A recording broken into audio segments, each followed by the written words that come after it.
This is the book of Proverbs chapter 22. And the point is verse 7.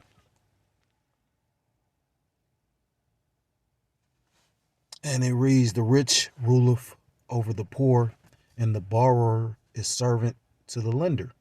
I'm going to start off by giving all praises, all honor, and all glory to call Loyam La Yahweh, by Hashem Yahweh Shai, by Hashem Rachak. And say double honors to my apostles, the elders of Great Millstone, who teach and do rule well. Peace and salutations to the Akim across the four corners of the earth, pushing the truth with faith and with sincerity, as well as risking their lives, as well as their freedom to do so, now more so than ever. Shalom to the Ak Watch, as well as the Akim out there listening and learning. Lord willingly, this is edifying. Shalom to the Israelite foreigners scattered abroad in the land of other nations, appearing like the other nations, but whom subscribe to this truth. To you I say shalom. So this is the brother Yahweh out of the GMS Cleveland Church, a fellow servant, coming at you with another lesson through the Spirit and through the power of Yahweh Shem Shai. So basically this lesson is in regards to this article, and it's spiritual because I just did a video in regards to the whole FTX thing, how the financial market is uncertain. I think I just did something on housing as well. Salakia. Yeah, I did a dream. Salakia. I did a video about the housing because the American dream is to, basically buy a house, raise a family, yada yada yada, live content and comfortable. And Babylon the Great. Well, they're saying now that because of the inflation, it's affected the home buying. People are trying to get houses built from the ground up, and basically you might put down a deposit to begin that housing, but because of inflation, what you thought would have been your monthly rate would have been your monthly income, your monthly rent payment would have been, I don't know, maybe $1,500. Basically, because of the inflation, certain people the monthly rent basically doubled in some cases. So it's making it unaffordable to even buy a home. So it's spiritual to come across this article. But I took it through the spirit because I seen it, then the brother posted it in the chat. So just through the spirit, I wanted to do something in regards to the video. And actually, that's why I started with that Proverbs 22, because it said the rich ruler over the poor, and the servant is and the borrower, Salaki, and the borrower is servant. Let me get this, Salaki. I'm butchering it. The borrower is servant to the lender. So, and that's the whole point of what these devils, are coming with. Basically they want you put in a position of desperation, so to exploit that. This is the book of Proverbs again, chapter 22, verse 7. The rich ruleth over the poor, and the borrower is servant to the lender. You go on that word servant, bond. You bond. You're in servitude. And again, like I said, they're about to make things so tight and hectic that people are going to feel they have no other option but to look for Esau for help. And a carnal individual will do that. But it tells you in the book of Habakkuk chapter 2, the just shall live by faith. Where else does it say? I believe it's in the book of Hebrews as well. The book of Hebrews, it talks about the just shall live by faith. So I'm going to bring out a little bit of this article. Lord willingly is edifying. And it reads, JPMorgan is about to spend $1 billion on hundreds of rental homes across the U.S. on the way to becoming a mega landlord. And JPMorgan is one of these big banks that's basically down with this new agenda, this NWO. JPMorgan and Haven Realty Capital entered into a joint venture agreement on November 15th.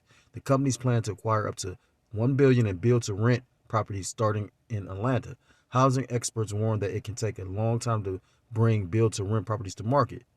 A new joint venture between one of America's largest banks and growing build-to-rent operator is the latest sign that the big investors are undeterred by the volatile real estate market. Haven Realty Capital and JPMorgan Chase Asset Management arm said that they will invest up to $1 billion to develop build-to-rent single family homes across the country, according to a November 15th announcement. And don't let this fool you. You got to understand, we coming into a time, you got guys like Jeff Bezos making statements about how you about to have a downturn in the economy. You got individuals like Bill Gates is buying up all this farmland, and you already have a lot of financial institutions talking about how they're now going to rent to, I mean, it's like it, land to everybody. So why would they literally buy up all this real estate knowing that people can't afford it? You got to ponder that. You know, if like I said again, I just did a video and you got people that basically like it was a couple that had a food truck, and you know basically they put down 25,000 as a deposit to have a home built from the ground up. Well, basically the lender, not the lender, but the realtor that they're dealing with was telling them they better hurry up and pick a home based on the fact, because if not, the builder is going to keep the deposit, and you've had that happen. You know, over multiple occasions, because you got these people that's trying to buy these homes, but literally because of the inflation, what they started out with, you know, thinking that they would be paying on a monthly basis is not no longer the case. And, you know, that's going to affect us all, because of inflation. The dollar is going to continue, the price of goods and services and everything is going to continue to go up. You know, they call themselves putting a Band-Aid on it, like, you know, with this holiday shopping, they talking about the Thanksgiving season. Well, they saying how Thanksgiving items will be like, they won't be inflated. You know what I mean? Just to try and hold on to this dying ass system. But you shouldn't be celebrating Thanksgiving Day anyway. It says the duo plans to seed their investment with up to $415 million in equity. The first installment will include a purchase of 250 homes in 3 communities around the Atlanta metropolitan area, and the deal could close within the next 90 days. And this is all around the time where you about to have this digital dollar, go into effect on December 15th. Right now you got Nancy Pelosi stepping down, and I ain't trying to be, jumping around. I want to stay on topic, but the spirit jumped on me, because as you can see, this lady literally, like, come on, like, why would you be stepping down? You got individuals like the one lady that became the prime minister of the UK. She stepped down within like a month or two. So something's about to take place. The partnership comes as a time, that's the spirit I say at a time. The partnership comes at a time when demand for new housing continues to slide. Right, so people ain't trying to get new housing, so why would you make an investment like that when, you really don't know when you're going to see your money? Then you go into the idea and the thinking of the social credit system, because you got to understand everything's going to be, so long as you, yeah, you're gonna be able to afford certain luxuries, or you're gonna have the necessities. But like what Klaus Schwab said, you're gonna own nothing and be happy. People will be content to live as a slave long as they can literally exist. It says according to data from the Census Bureau. Meanwhile, the National Association of Home Builders report that builder confidence is at its lowest level since 2012. Since 2012, because of rising interest rates and construction material costs. People think that this place is doing well because you're seeing them build, Esau build, but the scriptures tell you in the book of Malcolm, Salaki, I said Malcolm, Salaki. I must be thinking about the elder Malcolm in Chicago. But the book of Malachi that Esau shall build, but the Most High Yahweh Shem Yahushua will throw down. This devil gonna be building until it's over with. You know what I mean? Just like how how the flood was. During the time of Noah, people was marrying and giving into marriage as the flood was coming. So at the end of the day, this is not gonna like be a great thing. Believe it, because like I said, all you're doing with all this inflation and this people coming on hard times, evil times, it basically is just spreading the gap between the haves and the have-not, the rich and the poor, because they're trying to create a society where it's a caste system. The brother Amar, one of the heads in our camp, was also always going into that. When you go into certain movies, like back in the day, at the time when you had knights and kings and princesses, you had a caste system. You had the peasant, and then you had those that were of the nobility. And they're trying to bring a system like that back today. So it's always, even the Messiah said that, who people ignorantly call Jesus Christ. He said, you will always have the poor, because you've always had the poor. But he said, you will not always have me, roughly paraphrased. So I'm going to bring out a couple of scriptures, because at the end of the day, the rich have always taking advantage of the poor, and that's how they're going to try and exploit the situation when they make goods so scarce. But what are you going to trust in? Your flesh, or are you going to trust in Yahweh Bashim Yahushua? This is the book of Ecclesiasticus, or the book of Sirach, chapter 13, and I'm going to start at verse 18. What agreement is there between the hyena and the dog, and what peace between the rich and the poor? Verse 19. As the wild ass is the lion's prey in the wilderness, so the rich eat up the poor. So, again, like the scripture read in Proverbs chapter 22, verse 7, the rich rule over the poor by the means of what? Their money. And again, they're creating a system where, because, when you go in the book of Genesis, I was listening to the elder Yashua, but I believe he said, the Lord put the spirit on Joseph because he was like a viceroy. He was the second in command of Egypt to buy all that grain, to store up all that grain. He had that vision or whatever.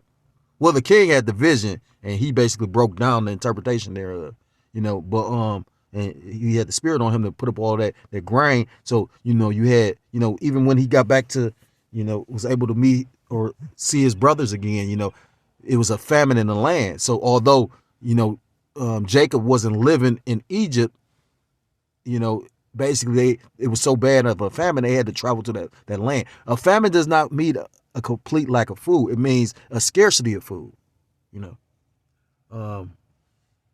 and again, when you go into, Genesis chapter 47, it talks about how the money fell. So the people were put in subjection because of the fact they spent up all the money. They didn't have any more money. So then basically they sold themselves to eat. Where am I going? That's why it talks about not loving the money. It's the book of James chapter 2 and verse 6. I'm going to start at verse 5. Hearken, my beloved brethren, have not Yahweh Ba'ashem Yahushua chosen the poor of this world, rich in faith, and heirs of the kingdom which he hath promised to them that love him? But ye have despised the poor. Do not rich men oppress you and draw you before the judgment seats? And not just these rich men, because, when you go into the parable of Lazarus and the rich man, that's symbolic of Esau and Jacob, or Jacob and Esau. You know what I mean? Not just the heathen, not this red Hebrew Edomite, but these other nations take advantage of us as well. When you go into like pretty much any so-called black neighborhood in the country, you will have Jake that's impoverished in his own neighborhood, and then there's no businesses or black wealth there. You might see, one black neighbor, one black corner store, one black store, but it's very few and far between. It usually be Ishmael or other nations that's basically also taking advantage of. So we are pressed on all sides here,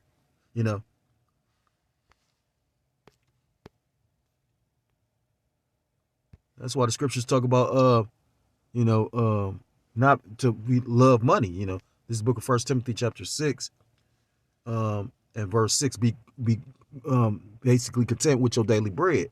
But godliness with contentment is great gain, for we brought nothing into this world. This is 1 Timothy 6 and verse 6. But godliness with contentment is great gain, for we brought nothing into this world, and it is certain we can carry nothing out. And having food and raiment, let us be therewith content. But they that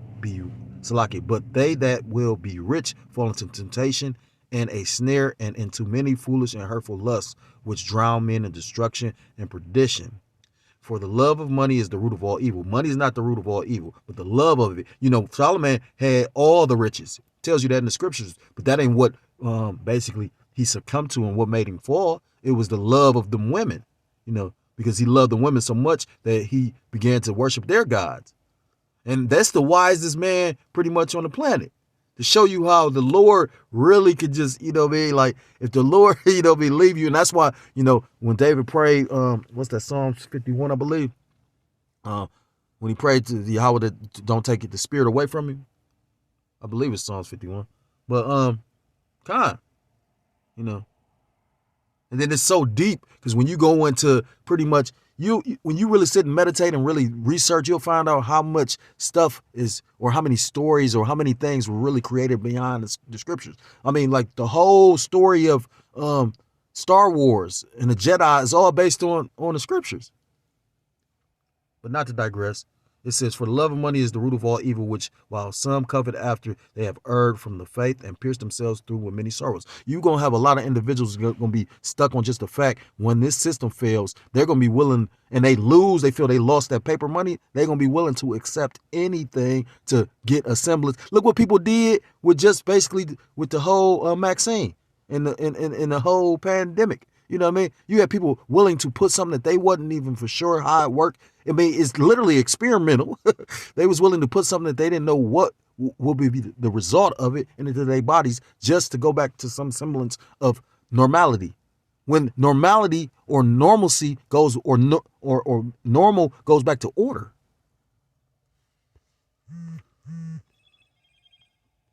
So this is going into the book. I mean, because at the end of the day, the Most High is completely balanced. So we right now are suffering our punishment, but our punishment is almost over with. And the Lord he used Esau Edom as the whipping stick to put that punishment on us, but he's going to punish Esau Edom for and that show you the power of Yahweh Shem Yahushua. I was listening to the elder Amawan Gabar, and he was saying the Most High God is so powerful, he created an enemy to hate so he can destroy him. When you take time to really fathom that, that's like super duper deep, But this is the book of Luke chapter 16, verse 19. There was a certain rich man which was clothed in purple and fine linen. When you go into purple in the ancient days, especially during biblical times, purple was a very expensive fabric. So only the wealthy really adored purple. That's the reason why Prince always wore purple. Is he understood that was the color of royalty, and fared sumptuously every day. And there was a certain beggar named Lazarus, which was laid at his gate full of sores. So you can see the complete difference and contrast to these two men life. One man was living basically he was living well, dressed, wore the finest clothes. So if he wore the finest clothes, he ate the finest foods.